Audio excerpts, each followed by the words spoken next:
Oh, the blood. The blood on a white flower. How could this happen? How could this be? We also have a crow, symbolizing death. Requires an extremely and a high level of neck skill. scar. The neck, being composed of strong bones and The more than neck. 10 layers of muscles, is not easily severed. Any last Yeah, it doesn't words? look like that neck is easily severed. Removing the head in a single blow is nearly impossible. Most often, it requires a number of strikes. It looks which like makes it there's a not horrific even any sight to blood. behold. What's the deal with that guy's lips? What on earth? Boy got DSLs.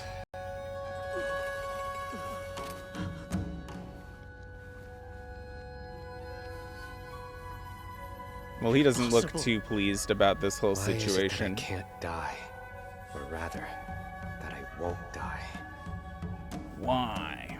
I like his I have eyes, no pale yellow. attachment to life. I've slaughtered more people than I can count. So I never expected to live for very long. When did he slaughter all those people? And how old is he? I guess we'll find out. Are they actually ninjas? Oh my Gabimaru. goodness. Born a shinobi in the village of Iwagakure. They are. As a child, you studied nothing but killing techniques. Many lose their lives during the training that you endured, but survivors achieve superhuman bodies. That makes sense. Since you're from Iwagakure, breaking a sword with your flesh is a simple task, right? Yeah, exactly. And that guy was so shitty with a sword, I didn't even need ninjutsu. Yo, they're You can literally use using ninjutsu. ninjutsu. Okay. Would you mind demonstrating for me? Why? Just my personal interest? Then no. Burn Huh. him at the stake! She's just Burning at the stake personally is traditionally the interested. punishment for arson. Searing the flesh creates unbearable pain while the extreme heat causes muscles to shrink, which Jeez. contorts the body so severely that the bones are broken. Ultimately, the target dies either by suffocation or by poisoning from the smoke. This execution method is known to be particularly painful. In some cases, the person is killed beforehand as an act of mercy. He seems to be like Sorry about surprised that. when nothing's working. Or maybe he's just putting up an act. Does he have to focus in order to not be hurt by fire? Like, is he using ninjutsu now?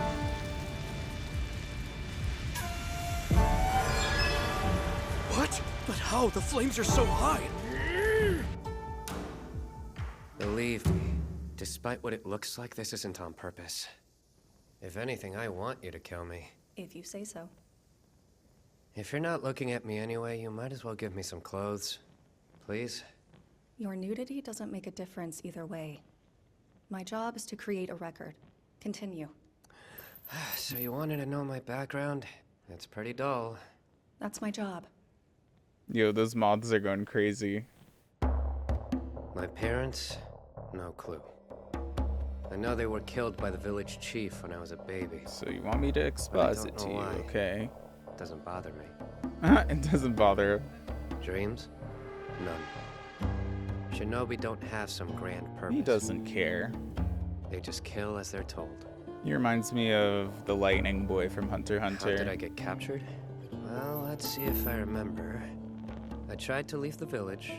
but my Oh, cohorts is he just betrayed a me when I moth got to a caught while I was out on flame? a job. I assume the chief put them up to it. It's forbidden for anyone to leave the village. I don't blame them. So, He's a what made you deserter. wanna run away in the first place? An execution by bulls! In this form of execution, ropes attached to the target's legs are tied to bulls. Oh, then he's Human gonna legs can be withstand drawn up to and quartered. 500 kilograms of force. Or I but a guess bull drawn can in exert up half. to They're not getting his 950 arms for some kilograms. reason. This method not only removes the legs, but Maybe splits this the is victim the in two from groin to chest. Japanese way instead of the Mongol way.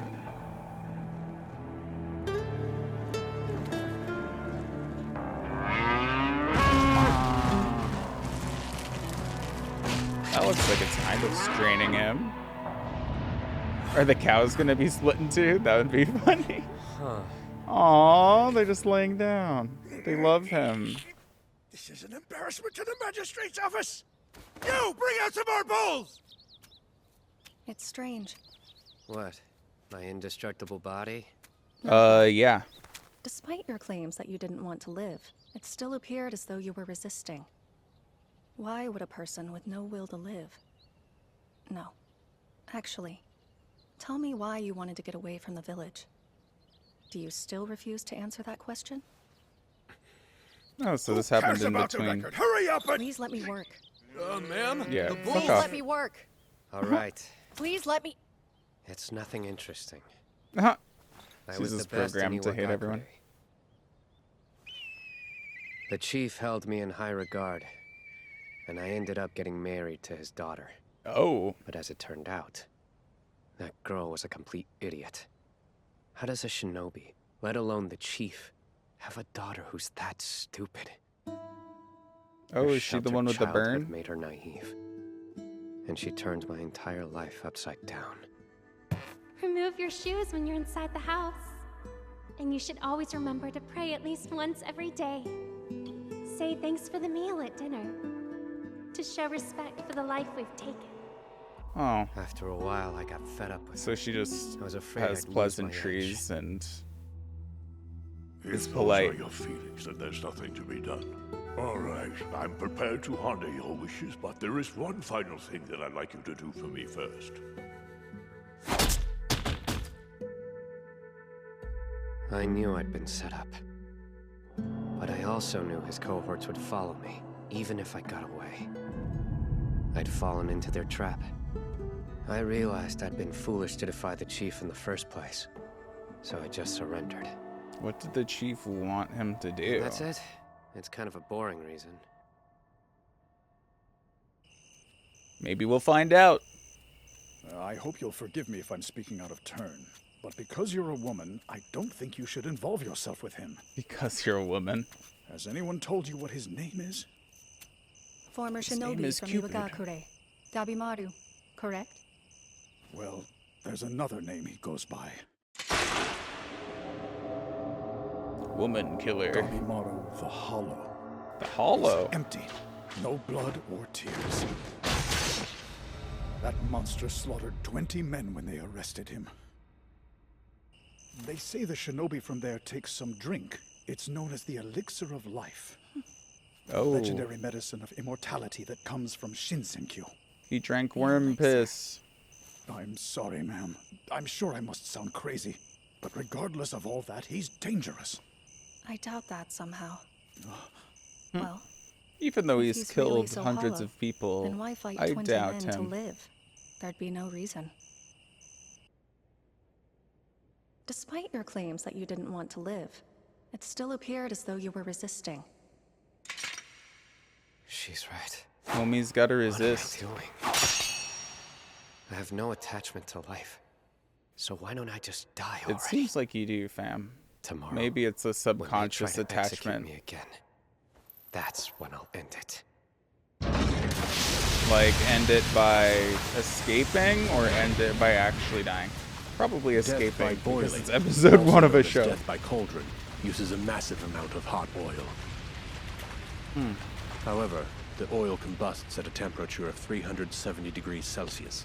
So the earthen pots commonly used in the Edo period were unable to withstand the heat for very long. Why won't I die? Oh, so he wanted Why to. keep suffering? Well, it's just I have no involuntary. attachments. I should be empty. You little rat! How am I to kill you? You little rat.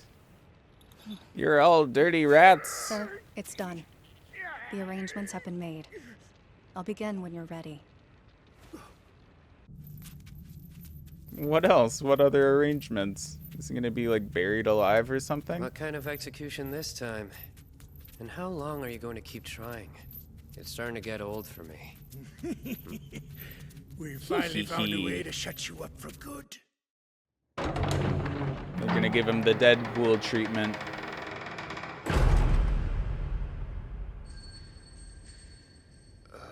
What? Don't be mistaken. This woman isn't just another inspector. She's a sword tester, sent to us from Edo. Oh, is she actually gonna cut him up? Meet the executioner, Yamada Asaemon Sagari. It's interesting that she wanted to get to know him before she's the one killing him. Maybe she'll kill everyone else and escape with him. Is the trade name for the Ronin of the renowned Yamada clan.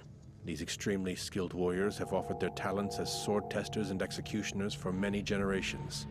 They are a clan of master swordsmen, able to behead a target with a single blow. You're a female. Asaemon. That's correct. Yes. And you're Gabimaru of Ishu, the runaway shinobi I've been ordered to cut down. You wanted someone to kill you. I'm here to grant your wish. So he wanted, like, a fight. Oh, shit, okay. If anyone can end my life, it's her. Ooh, he wants to feel the fear of being, like, prey. That's actually kind of dope. He just wants to feel alive by having the potential to die. You would have died if you had stayed still. I would? Really? Do I not want to die? Why not? Obviously not, fam. You've been resisting death for quite a while. I've seen death, time after time, and I've learned how people feel during their final moments. One's true self is reflected in the blade. Some try to appear brave as they face death. Others frantically beg for mercy. And of course, some lie to themselves and say they've accepted their fates. What? Lie? Gabimaru the Hollow. One thing is obvious. You are empty inside. After hearing your story, anyone would know that much. But you lied about something. Not wanting to live. It seems you do have an attachment. Because you love your wife. Oh shit. In fact, not only do you treasure her, but she's your reason for living, isn't she? And pray at least once every day. Say thanks for the meal. We should always do our best to live ordinary lives. Aw, so that's actually like kind of cute. You. It's like, I'm not a simp! I'm not sipping for my wife. I know I'm right. So why do you continue to lie to yourself? He's like one of those I hate my wife comedians. He's like, no, I don't actually love my wife. Do you not care about life? Or is that just what you've decided to tell yourself all this time? I've heard enough! Stop! You have no idea! You don't know anything about me! Actually, she's been interviewing you for like, I don't even know how long. I'm hollow! Don't be silly. You're not hollow. You're wrong. That nickname suits me. I'm so used to ugly things. Which means, ugly is all I can give you. I have to disagree. You're a kind person. After all, most people are disgusted by my face. But you're different.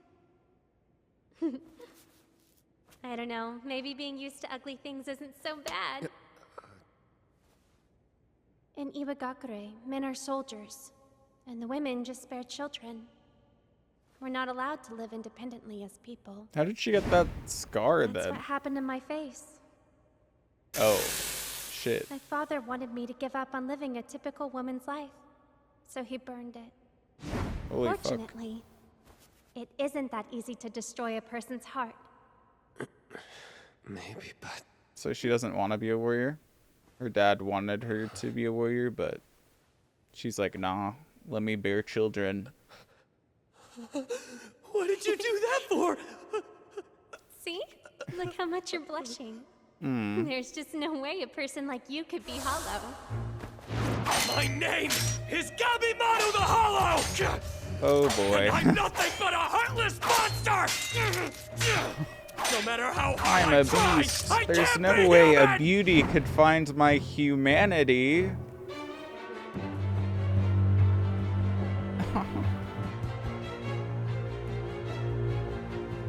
There's no way someone I'll could quit give killing me a people true for a love's kiss before We'll my live rose as an wilts. ordinary couple. The chief won't mind it. He knows that's what's best for his daughter. I'll stop killing.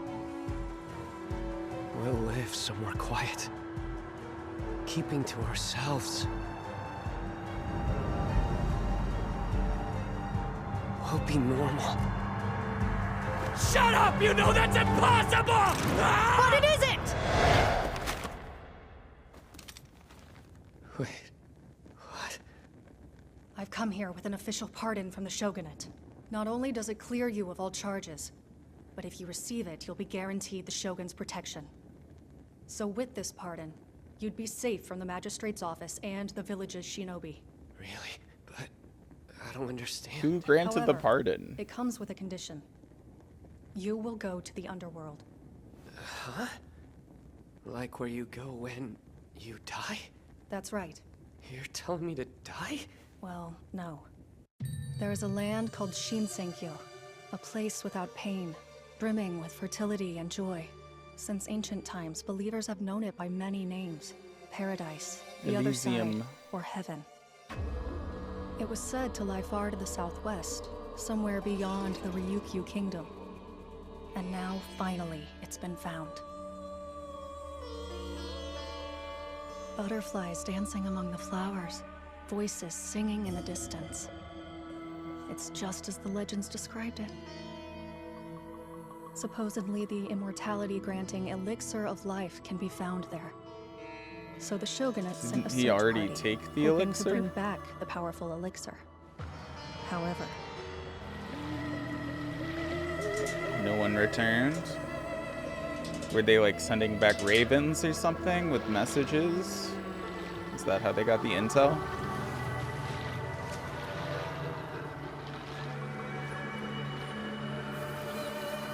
My lord.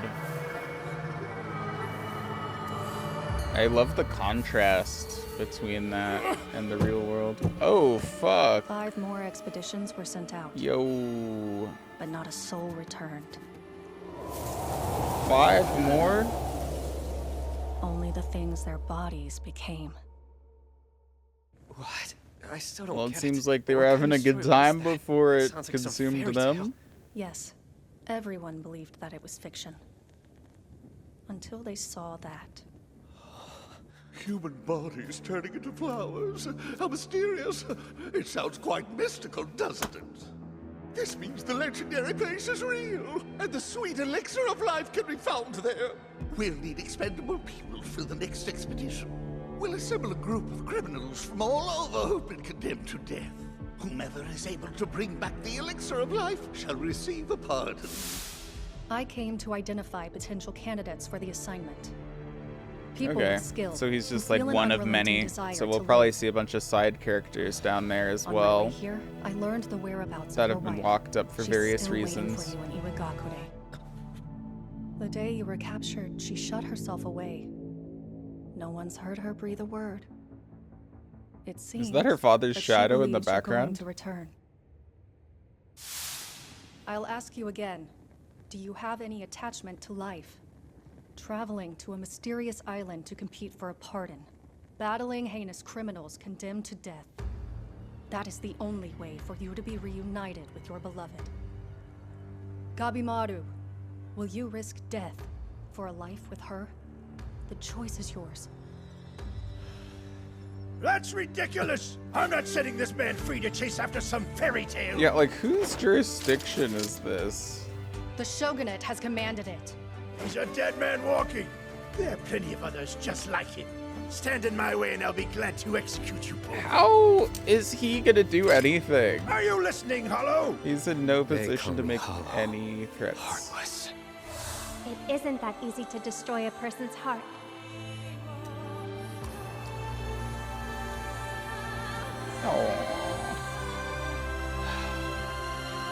I guess he couldn't fully You said you brainwash wanted to himself. see ninjutsu. Fireball jutsu! If this'll do, then let me show you. Ninpo Ascetic Blaze.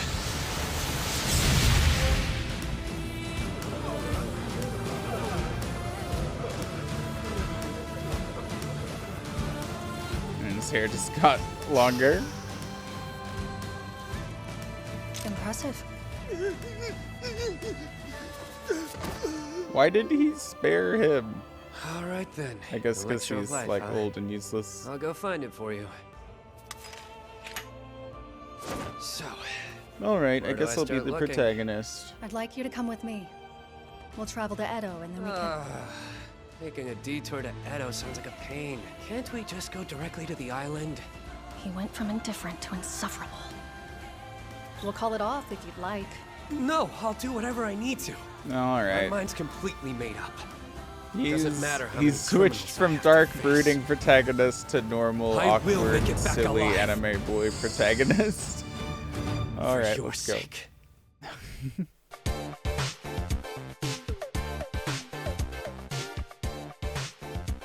This is a new thing. We're trying to figure out kind of the cadence, the dynamism of it. But we are looking to watch a show for the first time for our channel, and we're putting it under this category called Tape Stuck. Tape Stuck is the idea. What do you think of the name, Whiz? Is that an okay name? Yeah, it's fine. I'm not gonna neg your name. No, it's Your fine. I name's just good. want to know what you think, just genuinely. Tape Stuck is a perfectly fine name. I think Okay. it's fantastic. Because if you liked it, it was my idea, and if you didn't, it was Noah Ratus. So. Oh, alright. Kind of just really break it down because I really like this show, just like top level. I think it's super well put together. I love Mappa. They did Attack on Titan's latest season. They do Jujutsu Kaisen as well, I believe. They're just all over the map, and they're all very, very high quality stuff. But on a top level, Noah Ratus, what do you think of the show? This is your second time through, right? Yeah, I love it. It's super cool. I think that it's really different from his other popular work, Chainsaw Man, in a lot of like key factors, but at the same time, like you still like feel the influence of the mangaka Fujimoto, and so it's it's a really solid series. I think that this series in particular is like it's a really mature series, but like mature in like its themings. So it's I think it's quite thought provoking without like I guess getting too philosophical or getting too like in the weeds on things like a lot of shows can. So. Yeah, I agree. Yeah, and as I turned to Wiz for the first time, just kind of like, have you ever seen this show? Do you know about it, other than just kind of us bringing it to you for the first time? What's your background with this? Well, I've never heard of it before, and I had to Google it from your text message this Nice. morning, and I binge watched them this morning. The 7 Fresh as episodes. hell. Yeah. I Awesome. like it. So Nice very and fresh in my mind. I did write down some themes that I picked up in the first 7 episodes. Yeah, we watched a lot. Yeah. Do you guys have any themes right off the bat, like any motifs that you thought of when watching these? Like anything that comes to mind, or? I definitely do, but I want to hear what Noah thinks first, and then I'll kind of give my kind of over.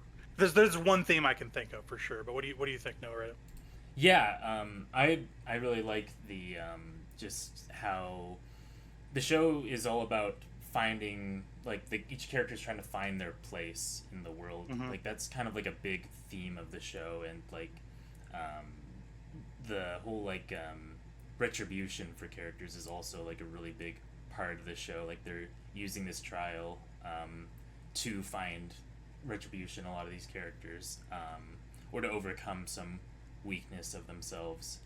And the thing I keep thinking of anytime I watch this show is actually the TV show Lost. I think of that show. Oh, sure. Whenever I watch this show, it's a lot like like a version of Lost that doesn't like do rug pulls on you. It's like it is what it is on the box, unlike Lost where they kind of like tease things and then it's like, no, it's actually this. It's like, oh, okay, sure.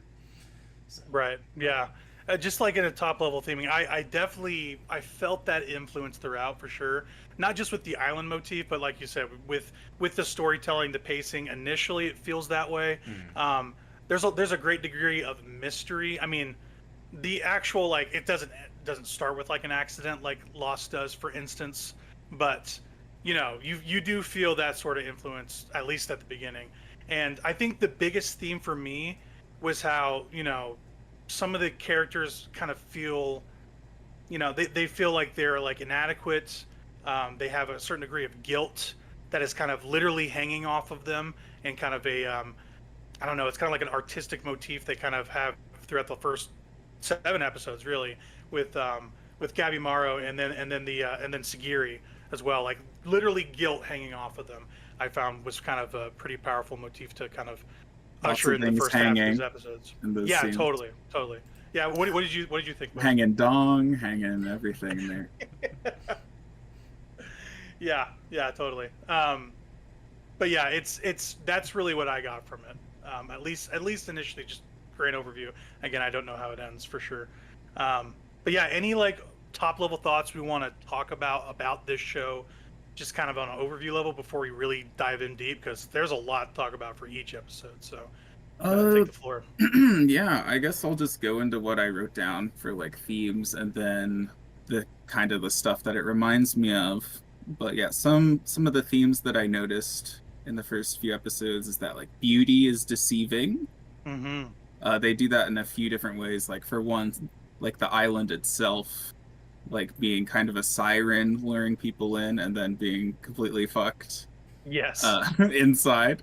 But also like it goes like there's so many examples of that, even like the cannibal courtesan, like where she's a courtesan but she'll eat you.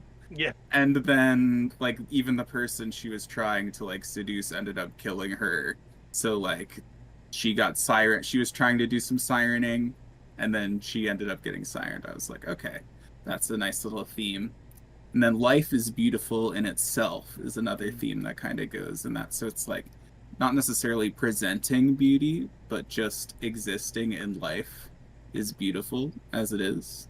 And also like the embracing of life as a whole instead of different aspects of yourself warring within you can unlock your true potential, which is kind of what I was seeing with like the finding your own place in the world, doing your own thing, like seeing what your purpose is or what your motivations are. Adaptation is a necessity for survival. And then just in general, like reasons and justification for living seems to come into play a lot. Yeah, for sure. As well as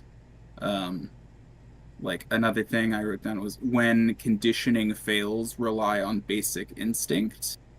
You see that a lot, especially with the main character. When he can't, like, there's a specific point, not to cut you off, but there's a specific point where he kind of has to leave his brain at the door and have his body react. Especially, what was it, episode 6, and we'll get into it for sure. But he's physically being pressed by this enemy that he can barely like, defend against, and he kind of has to go like, okay, just feel this, don't think too hard, or you're gonna get killed, And he's kind of impervious to a lot of things, but he was even taking a beating at some point for sure. But yeah, I like the order of operations in their mind and like what to do at certain points in the split-second decisions. That's pretty dope, I found. Yeah, and you see that a lot with Sagiri specifically when she's like executing people or thinking about executing. It's the process of like, I do this, then this, and this. I envision this, I like seeing like the thought and then the fruition of the act too. Yeah, love that stuff. Love it. Yeah. So yeah. No, go ahead. Whoever wants to go. I was gonna say totally last theme I have written is faithfulness to relationships, yourself, and goals. It's like another theme. And then as far as like the things it reminded me of, I'll just do a quick list so I don't take up too much time. But Naruto, The Last of Us, Bleach, John Wick, The Odyssey by Homer, the Greek epic. Odyssey was a big influence for me too. And then Black Clover a little bit with like some rivalry there. I mean, I ended up bailing on Black Clover because I hate it, but it reminded me of that a little bit, the good aspects of Black Clover. Then Hunter x Hunter, and also The Dirty Dozen, which is like an old film. I don't know if you ever. Oh yeah, I love The Dirty Dozen. Oh yeah, Lee Marvin. Real Dirty Dozen enjoyers in here. But yeah, that's what I got for like the non-spoiler right off the bat takes. And things. I like that. You came prepared, I gotta say, man. You did a little bit. I didn't look at the Google Doc, but I wrote some things down. Listen, it's literally just a copy paste from Wikipedia. I am not impressed about this. I just wanted something that we could follow all the way down. Like if we lose our place, we can kind of go back. Oh, this is an overview. This is an interesting thing that happened. I want to kind of expound upon that. But before we get into kind of like in between the lines, Noah, any other top level thoughts you have? Yeah, I mean, I would. I was just going to. What would I lost my train of thought on that. No, you're fine. Yeah, whatever you want to say. It's just a really cool theming in terms of like the like religious backgrounds that they're bringing into this. I like that sort of stuff, so I kind of eat up that sort of stuff when I see it. I'm a very religious person myself, and so I have a lot of respect when shows like use religious connotations as like central theming to like their story and their world building, and so I found that to be really interesting, and that's like one of the more I guess unique parts of the show is just how heavy they go into that sort of theming, whereas a lot of anime I feel like kind of like sidesteps the like religious things that they borrow from. This show is like, no, we're straight up just borrowing from Buddhist and Taoist traditions. Like, here it is. Yeah. Deal with it. Yeah, and they're not just making it, setting. They're making it part of the actual like text. It's part of the actual, because like the things on the island are kind of a mismatch of two different cultures, religions, ideologies, whatever you want to say, and it's a lot of that inspiration throughout for sure, which we'll get into for sure. But yeah, great thoughts. Love that stuff. Great introduction. I'm very happy with that. So yeah, we'll start with episode 1. It's called The Death Row Convict and the Executioner. And just on the kind of a synopsis front, I'll just kind of read from what I got. A shinobi named Gabimaru foils attempted executions by beheading and burning, and curses his inability to die. He explains to his interrogator that he underwent how do you say this name? Iwagakure? I can't even say that. Iwagakure, yeah. Iwagakure village shinobi training such that he developed a superhuman body and became an efficient killer. He says he was married to the clan chief's daughter, but after he asked the chief permission to leave, he was betrayed to the authorities. After more fruitless attempts to execute him, Gabimaru faces his interrogator, who is revealed to be Yamada Asaemon Sagiri, a Yamada clan sword tester and executioner. So let's just stop there because that's a lot of setup. Give me your guys' top level thoughts, whoever wants to go first, of Gabimaru, kind of what he looks like, how he acts, and Sagiri, because these are like the two main characters of this show, and the ones that like you recognize immediately, like, hey, these are the faces of what's going on here. So whoever wants to go, take the floor. Yep, I mean, I guess I'll go. So yeah, go for it. Yeah, so with Gabimaru, I mean, he's got like the white hair that's like all like poofed up and like covers his eyes. He's got like very wispy. Yeah, very wispy, and it's a pretty stereotypical like protagonist hair, I'd say.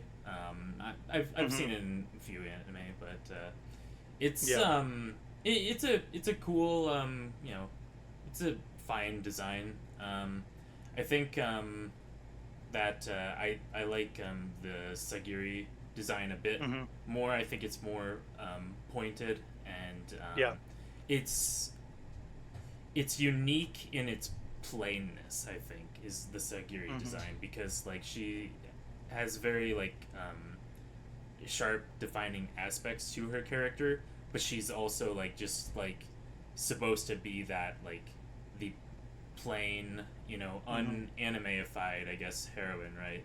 Doesn't have like strange hair, doesn't have strange like mannerisms. She's just like straight and to the point. So understated. Yeah, she reminded me of like her weapon. She felt like she was styled after her profession almost. Yeah. Where she has to be understated. She's kind of lower on the totem pole, which they get into with like her rank, the Asaemon rank, because she's a woman, right? Right. And they think that she's lesser because of that. But yeah, like you said, the stylings of her kind of remind me of that, evoke that sharpness, that kind of like taciturn blade, you know, very, very precise, very neat, very cutting edge, if you will. And the one thing that Gabimaru's design reminded me of was Ken Kaneki from Tokyo Ghoul a little bit. Yeah, I could see just that. a little bit. Yeah. Not as much of the poof. But like when his hair goes white, it reminds me of that. Yeah. But yeah. What are your thoughts, top level, on these characters, Whiz? What do you think of both of them? So the main character, I didn't learn anyone's names because I just binged. No, that's fine. That's fine. We're gonna be. Like, I'm gonna be talking about their names. Protagonist boy. He's giving like Killua from Hunter x Hunter a little bit, a lot of like, Killua. with the tortured past to make his body virtually indestructible. Yes. And then like the hair, obviously. The samurai, I was like, okay, this is neat. It's basically just like straight up samurai attire. Like it's borrowed by a lot of different anime. Like that's kind of what made me think of Bleach. Yeah. That and the killing of wacky, strange monsters, and then like the like superpowers. They call them superpowers. As like they said ninjutsu, but they're like it's almost like superpowers. So it seems like they're gonna play fast and loose with the ninjutsu. They don't have like a power system. It feels like they're just like, we have people that have techniques and abilities, but we're not going to define them like that. So they're just superhuman, right? Yeah, there's no like chakra or nen or like spirit energy so far. Not to spoil too much, but they do sort of hint in like episode 7 a little bit that they're moving towards a sort of power system. They do end up having like some sort of like power system in later episodes. Interesting. Yeah, that's interesting. Yeah, because initially it just seems like they kind of make an offhand comment about it, going like, "Oh, he's got like some flame power or whatever," but we're not. We don't put much stock into it. All these people have crazy abilities, basically. You know? Maybe once they start snorting all that magic power, magic powder, they'll get some more. Yeah, there's a lot of flora and there's a lot of flora and fauna and like, I don't know, little pieces of pollen you see flying in the air. You're like, there's one part that we'll get to where, you know, somebody gets bit or whatever by this bug, and you're like, what else can like infect these people and turn them certain creatures, you know? So you start thinking of that too, like what's going to make these people look different or change throughout their journey. But yeah, that's basically like the two main characters, Gabimaru, Sagiri. They're the ones we're going to be traveling with through the majority of the show, I would assume. Kind of going back to kind of the outline. He's facing his interrogator, and her name is Sagiri. She's a sword tester executioner. He experiences fear and fights back. And basically, you know, she's tasked to kill him, at least initially. And he kind of like, for the longest time, he's like, I don't really want to die, you know.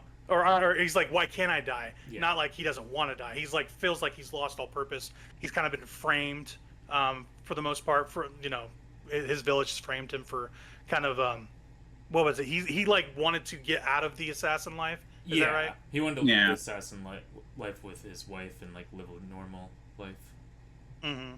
At first, I thought he wanted to leave because he got forced into a marriage with the chieftain's wife, and I was like, "This is hilarious." He tried to leave because, like, he just didn't want to be married, but it turned out to be literally the exact fucking opposite. And I was like, "Oh shit, I feel kind of dumb," but I thought it was very at first. Does the chief? I can't remember the specifics. does the chief offer up his daughter, or do they just end up falling in love? I can't remember that part specifically. He like specifically offers his daughter, I'm pretty sure. Okay, because he's like, you're kind of my dude. You gotta marry my kid. Yeah, understandable. Okay, yeah, and so like, you know, he kind of like, you know, she's posed to strike him, and I was reading the manga actually just to kind of prepare at least for the beginning, and you see him tense up as his, you know, as he's getting chopped in his neck. Like you see him tense up and like try to defend against the sword attack, even though he's like, why can't I die? But like deep down you can see he doesn't really want to, because he has a purpose, right? And this is the first time he like full out says like, I actually have a purpose to live. I really don't want to eat it here, right? I didn't expect this out of what's going on here. What do you guys think about him being married in general, I guess? You don't see that a lot in the anime, like a actual defined relationship before the story actually starts. What do you guys think? Whiz, take it. I think it's great because I fucking hate horny protagonists or just horniness in general in anime, when it's just like, holy goodness. Because that's actually what made me stop watching Black Clover, was the horniness. And that one guy wanting to like go on a sensual date with his sister. But anyway, yeah, so I love like how wholesome our protagonist is. That's pretty lit. I love that. I love also that he's kind of like in a psychosis that he like brainwashed himself into. Because like the show did kind of like, it wasn't giving you all of the pieces right away with like his relationships and his motivations and whatnot. And at first he is like genuinely confused because he doesn't realize what his will to live is. He just realizes it's there, and he doesn't understand why until he gets like psychoanalyzed and then gets all of his shit just thrown in his face and his whole ass exposed. Yeah, because Sagiri's like, she basically like you said, exposes him. And, you know, she basically asserts that he still loves his wife, and that, you know, he does indeed have something to live for, right? And she ends up offering a pardon and government protection in exchange for fulfilling this mission that she ends up tasking them with. Before we jump into like the Shinseikyo stuff, Noah, any overline thoughts on all that stuff? Yeah, it's definitely pretty interesting with him just like forming his own, you know, I guess reason to live as the show progresses. And like the show progressively shows more and more of like his backstory. Again, that's kind of like Lost, right? They kind of do that with Lost as well. They progressively show the characters' backstories throughout the show, so that's what it kept reminding me of. But the other thing that I find interesting with the show in general is that there's just a lot of internal monologues in like with characters, a lot more than like many shows, I'd say. And even like, I mean, they mostly confine it to like Sagiri and Gabimaru, but they'll even like do monologues for other like side characters as well. So it's pretty interesting.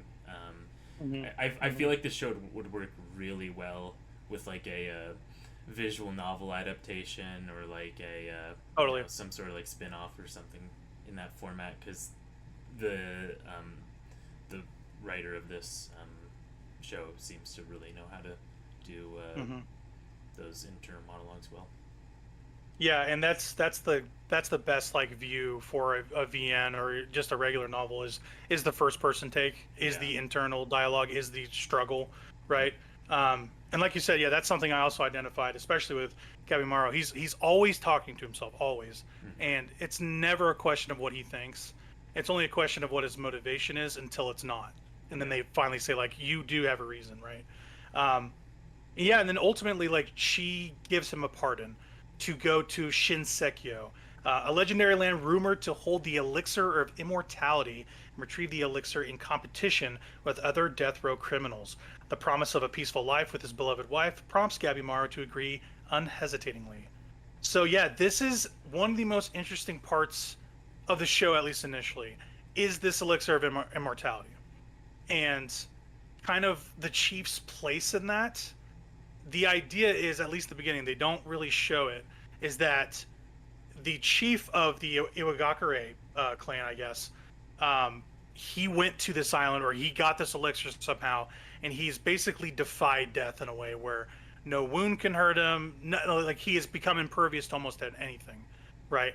I guess it seems like such a superpower to have in a world. It seems crazy. What is your guys' thoughts on that? Noah, Rada, what do you think?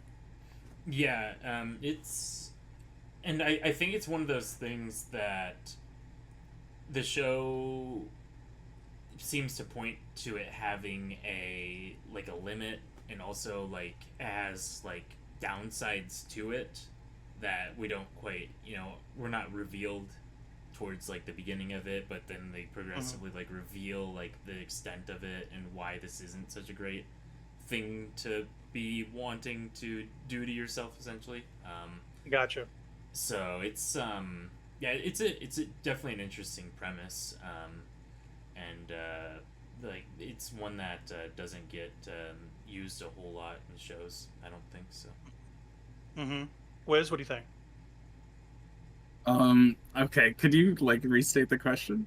Well, just in general, like, what do you think of the elixir of immortality in general? Like, what is your thoughts about that? Like, the fact that it definitely exists because his chief is like, pretty much immortal, and it's kind of like stated that this clan is like super powerful, super tempered as like people, right? What is your like kind of high level thoughts on this being a thing? I guess the elixir in general. What is your thoughts about that? Well, I think it's a perfectly reasonable plot device, and I like how it's kind of like in legend. It's like drifted into legend. No one really knows what it is, which is fun. It's fun to do that with like mythological things. It seems like, even though there's like magic and stuff, it seems like relatively grounded. Like there's not necessarily magical items everywhere, so it makes it more special. And it's just perfectly useful. I don't have too many thoughts on it. I think it's just like a good plot device for what it needs to be. It seems like it's it an works. Interesting impetus for sure. Yeah, it's like it's kind of like a monkey's paw thing too. Like if Vegeta fucking wished for immortality and like he got like this, I'm pretty sure he'd be pretty pissed. But this is like a version of immortality, which is interesting. I like how you can still be. It seems like you would need to be like completely incinerated in order for you to actually die. From what I can tell, like a whole Deadpool Wade Wilson thing. You have to destroy him to the atom almost. Yeah, because like you're not physically impervious to damage. You can be stabbed through your bones. You can have your intestines pulled out. Like we didn't really get to see the full extent of that. I mean, you can literally be cut in half too. So, right. I guess it's just kind of, we'll see. I have a feeling it's going to be plot device rules. It's going to be like, oh, this attack did a lot of damage, but this one doesn't. Or like people will probably reform off screen. So I think it's useful in that regard. Yeah, for me, it's going to be like, what rules are they going to set up with it? And then how are they going to pay those off and make it consistent? Or is it going to be consistent? Because you see that a lot with MacGuffins. I don't think it's going to be consistent. I don't think it's going to. From what I've seen, I mean, with it like morphing different people into unless I just haven't. I mean, obviously, I am only 7 episodes in. We'll get there. We'll get there for sure. Yeah, but like how, oh, this elixir of life will turn the chieftain into a normal guy who can be inflicted with any injury or be fine, but also it'll turn another guy into a tree. It'll turn someone into a Groot. Right. Or stunt your growth at a specific level in your life or whatever, So, well, I guess we'll just see as more things are unraveled and explained, but it seems versatile enough. For sure. It reminds me of the movie Annihilation. I don't know if you guys have seen that movie with Natalie Portman. Basically, it's not to get too off track, but the movie itself is basically these people investigating a zone. I forget what it's called, but it's like Area X or whatever it is. But like everything that goes in, nothing comes out. Like that's the impetus for the story. They all go in. There are a bunch of scientists with guns just in case, you know. And basically the environment like grows and moves and changes around them, and they slowly become part of the environment as they go along. And that also reminded me of this too. You know, or that watching this reminded me of Annihilation anyway. Yeah, just like the nature aspect of people growing into like flower bushes and stuff like that is something that happens in Annihilation, the movie, and that's kind of what I got from it. Noah, Rita, what do you think of the kind of end of this show, and any other top level thoughts you have before we jump into the second? Of the first episode? Yeah, any other thoughts you have? If not, I will just segue to the second. Yeah, no, I don't. I think we've discussed the first episode quite well. It introduces the show in a different way, a very different way from a lot of other shows. Starting off with like the whole like, you know, execution thing. Like that's a really weird way to start a show. And I remember watching this like when it was airing, like episode 1, and I'm like, this is weird. I gotta keep up with this show because this is just like a weird way to do it. And like we talked about it before, but like the protagonist already being married is also just really weird for a like it seems outside of the target demographic for this sort of you know, shonen-esque show. So it's really unique in that regard. Yeah, and just kind of my last thought on it. It feels just genuinely mature. Yes. And not just trying to be mature. Yes, it feels like absolutely. It has adult themes in a way where it's not trying to be, you know, like inappropriate necessarily or whatever you want to say. Like we talked about it with Metaphor a million times. That is a game with a bunch of themes in it. Yes. Adult themes where you don't feel like they are stooping and saying like we're being edgy. It doesn't feel like that. It really doesn't. I would say this show is mature in a different way than Metaphor. Metaphor's mature in a way that is, for lack of a better word, very like clean and pristine. Like they don't go into any of the like typical like human sensualities that you would find in you know, that sort of like target demographic, I guess, when you're trying to be mature. Whereas this show does touch upon like the, you know, human experience and sexuality and things like that, but it does it in such like a tasteful way that it's almost used as like a textbook example rather than like something to actually try and arouse those feelings in someone. So well, yeah, and there's one character specifically in episode 7 that I want to talk about and really get into later. That is like the epitome of that idea. Yes. But I don't want to get too far ahead. So